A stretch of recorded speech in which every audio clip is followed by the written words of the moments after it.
థెసారస్ is another very useful reference book. Okay, thesaurus అనేటువంటిది కూడా చాలా ఉపయోగకరమైనటువంటి పుస్తకం అని చెప్పుకోవాలి.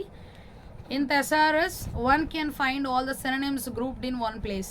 ఈ యొక్క థెసారస్ అనేటువంటి ఈ పుస్తకంలో మనం ఏం చూస్తాము అంటే ఒక్క పదానికే ఉన్నటువంటి అనేకమైన పర్యాయ పదాలు ఉంటాయి అన్నమాట.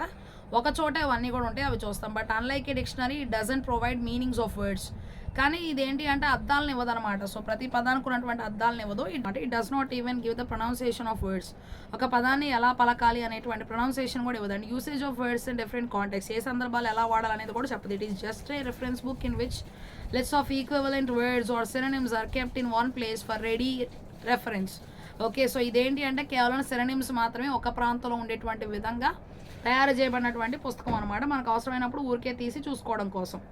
For example, look at the following entry found in compact Oxford dictionary, thesaurus and word power guide, Indian edition 2005. Okay, so ఇక్కడ ఉన్నటువంటి డిఫరెన్సెస్ అన్ని కూడా మనం చూడొచ్చు.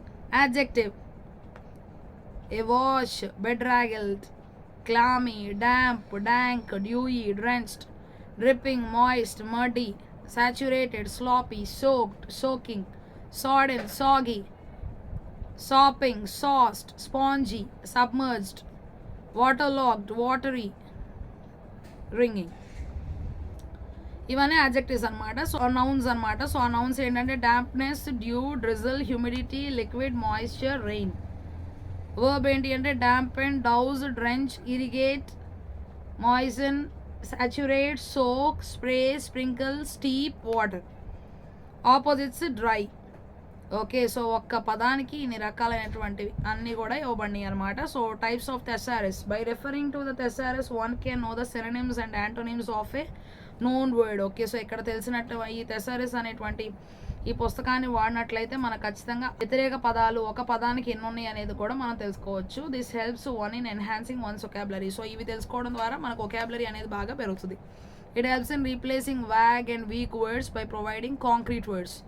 ఓకే, సో మనకి కొంచెం బలహీనంగా ఉన్నటువంటి ఆ పదాలు కొన్ని ఉంటాయి, వీక్ వర్డ్స్ అనమాట. సో అలాంటి వాటికి ఈ కాంక్రీట్ వర్డ్స్ను వాడడం ద్వారా బాగా చెప్పవచ్చు అనమాట. It is highly useful for professional like journalist. ఇది బాగా ఎవరికి ఉపయోగపడింది అంటే జర్నలిస్టులు, వార్తాపత్రికల్లో పనిచేసేటువంటి వారికి ఉద్యోగరీత్యా బాగా ఉపయోగపడుతుంది. Writers and new readers. Okay, so ఎవరైతే రచయితలు ఉంటారో వారికి ఉపయోగపడుతుంది.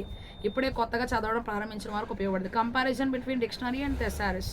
Definition: a collection of words and their meanings. Dictionary ప్రకారం చూస్తే దాని యొక్క నిర్వచనం ఏంటి అంటే ఇందులో చాలా రకాలైనటువంటి పదాలు, వాటి యొక్క అర్థాలు ఉంటాయి. థెసారస్ ఏంటి? Collection of words giving the antonyms for the words. థెసారస్లో ఏంటి, మనం ఇక్కడ చూసినట్లయితే వ్యతిరేక పదాలను చూస్తాం. Word order alphabetically. ఇందులో డిక్షనరీలో ఆల్ఫాబెటికల్ ఆర్డర్లో ఉంటాయి. ఫస్ట్ ఏకి రిలేటెడ్ వర్డ్స్ అన్నీ వస్తాయి, తర్వాత బీకి రిలేటెడ్ వర్డ్స్ అన్ని, తర్వాత సితో స్టార్ట్ అయ్యేటువంటి వర్డ్స్, అట్లా ఆల్ఫాబెటికల్లీ ఆర్ కాన్సెప్చువల్లీ. ఇందులో ఆల్ఫాబెటికల్ ఆర్డర్లో రావచ్చు, లేదు అంటే కాన్సెప్ట్ వైజ్గా రావచ్చు. Origin: from medieval Latin dictionarium, collection of words and phrases. Medieval Latin టైంలో వచ్చిందన్నమాట. డిక్షనేరియం అనేటువంటి దాని ద్వారా కలెక్షన్ ఆఫ్ వర్డ్స్, అందులో పదాలు, ఫ్రేజెస్ ఉన్నాయి. From Latin thesaurus, treasury, treasure. లాటిన్లో నుండి వచ్చింది. థెసారస్ అనేటువంటిది ట్రెజరీ, ట్రెజర్ అంటాం దాన్ని.